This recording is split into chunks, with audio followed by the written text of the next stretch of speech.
here's our second Miranda of the day with an animal escape artist who's not so welcome. The British Isles are home to very few native predatory mammals, so the introduction of a new one can have a disastrous effect on nature's delicate balance. Perhaps no other non-native carnivore has had a greater impact than the American mink. They originally hailed from the US and from Canada, but unlike there where they're part of the natural balance, here they have a serious effect on our wildlife. In the 1920s, mink fur coats became a highly desirable luxury fashion item. In 1929, the first mink farm was set up, and London quickly became the global centre of the fur trade. By the peak of fur's popularity in the 1950s, there were hundreds of official fur farms across the UK, and it's thought many more illegal backyard breeders. It was only a matter of time before mink were found in the wild. Best guess was that they'd escaped from the fur farms. Within just over a decade, they'd spread to more than half of England, Wales, and much of the Scottish lowlands. The scale of the impact mink would have on UK wildlife soon became apparent. Well, they're a generalistic predator, and they'll eat just about anything.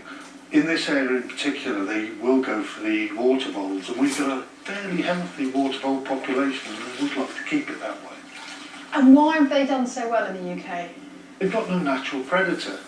They'll eat anything, they have a high metabolic rate, and they have to eat the equivalent of a third of their body weight every day. They'll outcompete the native species, so they're inevitably going to do well. But the impact of the mink has been far greater and across a wide range of native wildlife. The 1981 Wildlife and Countryside Act made it an offence to release mink into the wild. But in an ironic twist, animal rights activists mass-released many mink without realising the impact that anti-fur campaigning would have on the environment. Even though the last fur farm in Britain closed in 2003, the mink population in the wild continues to thrive.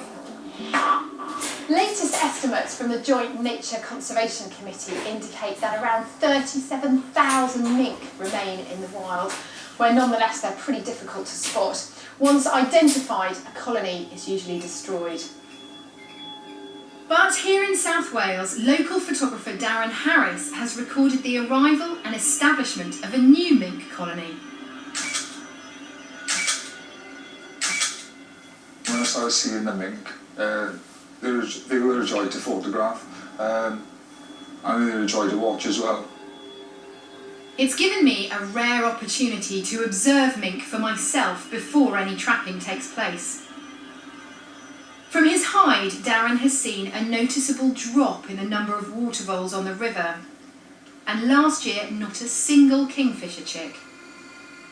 We've been here 2 hours now and absolutely no sign of the mink. In captivity, mink with unusually coloured coats were selectively bred, but Darren's photos show that through time many have crossbred and reverted back to their natural chocolate brown. The presence of a silver mink amongst them is likely to be a genetic hangover from the local fur farms. On this occasion, neither our cameras at the hide nor another camera positioned on the other side of the bank captured footage of the mink. But Darren was later able to shoot this video showing mink well established in the area.